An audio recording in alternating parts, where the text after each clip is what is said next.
pessoas queridas da internet, tudo bem? Meu nome é Ana Paula Siqueira, bem-vindos ao nosso canal. E hoje vamos conversar um pouquinho sobre leitura dinâmica no processo do doutorado. Para lá. Então, meus amigos, não se esqueça de se inscrever no canal, por favor, o seu joinha é muito importante. Cada vez que você dá um joinha, o YouTube entende que esse conteúdo é relevante. Então vai lá, dá o seu joinha que eu estou esperando. E não se esqueça de se inscrever. Então vamos lá, vamos falar um pouquinho sobre leitura dinâmica nesse processo de mestrado e doutorado. Como vocês sabem, eu estou fazendo doutorado pela PUC de São Paulo e o conteúdo, a quantidade de matéria é muito grande. E aí o que fazemos quando a gente tem tanto conteúdo e tanta matéria? Você tem que começar a desenvolver técnicas para quê? Para que você possa ter mais agilidade nas suas leituras, tudo bem? Então, eu vou aqui passar 7 dicas para que você não se perca nas leituras e, obviamente, que você consiga ganhar essa velocidade de leitura que você tanto quer. Então, assim, uma pessoa normal, gente, ela lê mais ou menos umas 200, 400 palavras aí por minuto e retém por volta de 60% da informação. Uma pessoa que já está acostumada com a leitura dinâmica, ela vai ler mais ou menos aí umas 1000 palavras por minuto, 1200 palavras por minuto e vai reter muito mais, até uma estatística de 85% mais ou menos.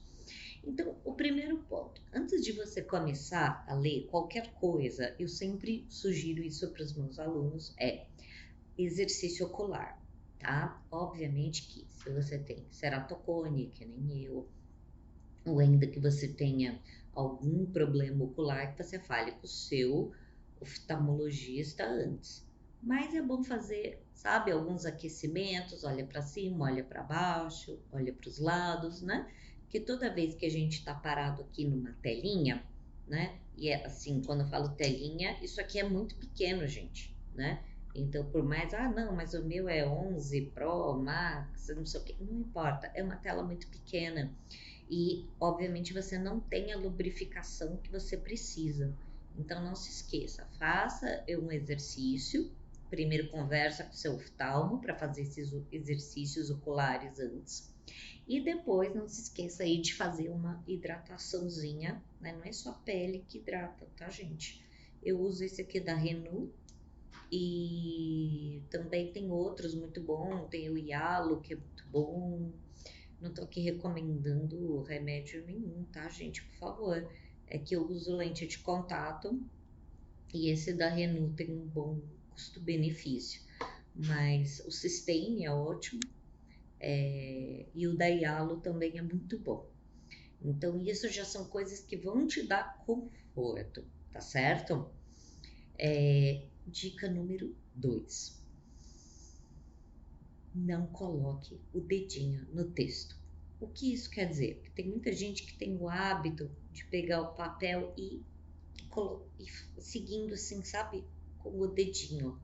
Tenta tirar esse vício do dedinho. Ou do dedinho ou da canetinha. Ainda não, tá? Solta o dedinho, solta a canetinha. Esse é um vício que a gente vai começar a tirar de você.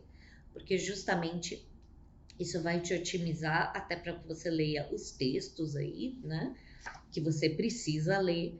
E às vezes na velocidade você não é tudo que a gente anota, gente. Então é por isso que quando você usa o dedo para acompanhar a leitura, isso retarda a sua velocidade de leitura, tá bom? Dica número 3, scanning. O que isso quer dizer? Realmente, sabe o escanear? Você vai dar uma batida de olho, tá? A gente está falando aqui de um livro acadêmico, um livro de vestibular, um livro de direito, enfim. Então, ou seja, é alguma coisa que não é assim que nem Agatha Christie, que você lê o fim e acabou o livro todo, né? O legal é o suspense, mas isso aqui não é suspense, ninguém tá esperando uma reviravolta, tá? Então, o primeiro ponto que eu sempre falo, se é livro, gente, bate o olho no índice. Você tem que ir lá no índice para ver esse escaneamento do índice. Ah, então é mais ou menos isso que o autor está falando, dessa forma, tal. E aí, se você está tratando com um artigo científico, a minha ideia é que você passe sobre esse artigo científico realmente como se fosse um escaneamento, tá? Então, no escaneamento você não fica se atendo aos detalhes, você vai se ater basicamente às estruturas, parágrafos, palavras-chave que vão te ressalvando, enfim. É uma leitura muito rápida, muito superficial. A quarta dica é o quê? O skimming. O que isso quer dizer? Que você vai pegar o texto e ainda de forma muito rápida, você vai verificar qual é a ideia principal deste texto. Então, você não vai ficar se atendo a detalhes ainda. É a ideia principal do texto. Então, você vai começar a procurar. Tudo bem, isso aqui é um texto que vai falar sobre... Aí você vai pegar um artigo da Ana Paula falando sobre os reflexos do armazenamento de dados de crianças e adolescentes nas escolas. Aí você começou a olhar o arquivo, você vai ver, ah tá, ela coloca esses subtítulos, ela tá falando como que as escolas se comportam, qual que é o ideal que a escola faça e tá dando uma sugestão final de solução do problema. Isso é só uma dica hipotética, tudo bem? Então, isso aqui você está fazendo o skimming. Então, a minha quinta dica, então depois que você pegou essa ideia geral, a minha quinta dica é você fazer o quê? Leitura ativa. Então, o que é leitura ativa? Não é só você já teve essa leitura genérica e agora você vai começar a interagir com o texto, tá? Mas como assim eu vou interagir com o texto? Até tive uma conversa muito bacana com a professora Miriam, que é assinante aqui do nosso canal, e ela estava falando, né, que livro é material de trabalho. Obviamente, ela está falando de livros pessoais, tá, gente? Ninguém aqui está falando de você riscar livro de biblioteca. Não faça isso, tá?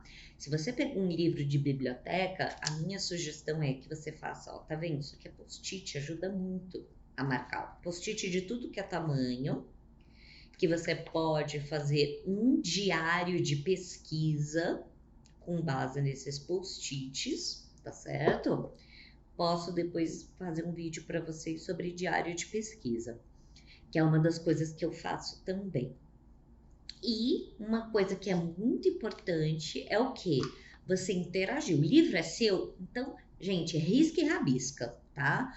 Coloca, faz observação. Eu gosto muito de colocar aqui do lado do livro as palavras-chave, porque a hora que eu vou estudar, né, aí eu tô lendo e interpretando a semântica, mas quando eu tenho as palavras-chave, eu já bato o olho, já falo, ah, tá, isso aqui é palavra-chave, isso aqui é palavra-chave. E nessa leitura ativa, o que você vai fazer também? Eu sugiro que você tenha um código de cores, o Color Code, tá? Então, se você está fazendo essa leitura no computador, no tablet ou no papel, tenha esse código de cores. Então, eu uso no computador vermelho é para título, roxo é para subtítulo, verde é para termos específicos, amarelo é para as ideias principais, laranja para datas. Por quê? Porque aí eu já vou batendo o olho e já vou vendo o contexto da história. Então, muitas vezes nessa leitura aqui, na dica do skimming, quando a gente está fazendo essa leitura da ideia, então eu já também estou aqui com os meus marca-textos na mão, ou virtuais ou físicos. Então, eu já estou vendo data, eu já vou colocando as datinhas ali, laranja. Ah, então peraí, quem que falou isso? Foi o Foucault? Quem falou isso? Foi o Linus Pauling? Quem falou isso? Foi o Miguel Reale? Quem falou isso? Foi o Pierre Bourdieu? Quem sabe? E aí você vai fazendo essas anotaçõezinhas aqui, já com o seu marca-texto no próprio skimming. Então, eu dou essa flexibilizada. Gente, não entenda tudo isso como escrito em pedra, tá? Eu tô falando disso de uma experiência pessoal minha, de como eu aprendi a ler mais rápido. Eu não sou uma técnica, mas eu leio muito e, obviamente, eu leio todos os dias, 7 dias por semana, e faço isso, acho que desde os meus 18 anos. Então, 18, 17, não, 16. Não, eu já ficava dentro das bibliotecas antes. 15? Enfim, eu sou a piriguete do livro. Gente, eu sou a piriguete literária. Anyway, se você não sabe o que é piriguete literário, eu te explico. A piriguete literária é aquela pessoa que lê vários livros ao mesmo tempo e basicamente sai correndo atrás de todos eles, que você ouviu a diquinha, você ouviu a dica de alguém, que nem é piriguete literária, já sai correndo atrás. Então, vamos lá. 6ª dica, lugar silencioso. É muito importante que você procure um lugar onde não tenha ruídos, barulhos, que você possa fazer essa imersão no texto. A Ana mora em São Paulo. De quem mora em São Paulo sabe que sempre tem uma obra, sempre tem um maldito vizinho de cima fazendo alguma obra, pegando um quadro, né? Ou ainda a vizinha de cima batendo com as tamancas, né? Batendo com o salto alto no chão, ou tá construindo algum prédio do lado, enfim. Ou ainda quem está no Rio de Janeiro, nas grandes metrópoles, é a mesma coisa. E, obviamente, quem também está nas cidades do interior também tem alguns ruídos que são comuns. Gente que deixa a rádio ligada o dia inteiro. Nossa, que pesadelo. Aí a minha sugestão é que você faça um pequeno investimento aí com algum ruído, com isolamento, tá? Para que você possa realmente se concentrar. Então, não tô aqui falando para você gastar milhares de reais num fone, eu tô falando, sabe? Tem aqueles protetores auriculares que é baratinho na farmácia, que é protetor de ruído. Coloca isso no seu ouvido se você não tem grana para colocar, para comprar um fone com isolamento de ruído. Então, não tenho grana. Protetor auricular baratíssimo na farmácia, tá certo?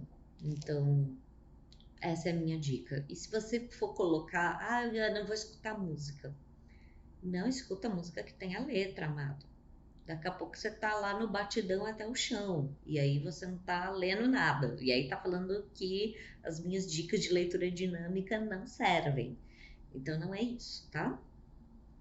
Por favor, atenha-se apenas e tão somente a ruídos brancos. Eu gosto muito de colocar playlist, uma playlist de música de café, né? Coloca aí coffee shop playlist, tem várias muito legais. E toda vez que tem alguém falando, né? Então, se você está lendo um podcast falado, é bem complicado, tá, gente? Então, não vai conseguir. Agora, se você quer, aí eu tenho um audiolivro. Então, você está lendo o livro e está lendo e interagindo com esse livro. Ok, isso é muito bom, tá? Então, isso também faz parte da leitura ativa. Então, você está acompanhando o audiolivro com o seu material escrito. Tudo bem? Mas ruído branco ou jazz, entendeu? E solo de guitarra não vai te conquistar para você conseguir ter uma leitura rápida. E a 7ª dica é, depois que você fez todas essas etapas, você vai ver que você vai conseguir ler em blocos de palavras, tá? O que é blocos de palavras? São unidades de pensamento, porque todas as vezes que o autor vai escrevendo, ele coloca tudo que ele vai... Tô falando isso, obviamente, tá, gente? De artigos científicos, tá? Artigo científico e livro. Livros, obviamente, técnicos. Não estou falando aqui livros de romance. Então, a ideia é que você leia isso por blocos de palavras. E a hora que você aprende a ler por blocos de palavras, né? Você já pega 2 palavras e já sintetizou esse bloco. você vai conseguir o quê? Começar a ler na transversal. Então, com os blocos de palavras, você começa a dar mais velocidade, principalmente para as revisões, e aí você começa a ler na transversal. Quando você lê na transversal, isso te dá muito mais rapidez. Então, você pegou as ideias e começa a bater ela de forma transversal, tá? Ou assim, tá certo? Então, isso vai te ajudar bastante aí no seu mestrado, no seu doutorado, no seu TCC, nos seus estudos para o vestibular. Tenho certeza que essas diquinhas que são experiências pessoais minhas, tá certo? Então, deixa aqui o seu comentário. Você lê rápido? Você lê devagar? Você faz aquecimento no seu olhinho? Então, quero saber. Me conta um pouquinho da sua experiência. Excelente semana para vocês. Tchau!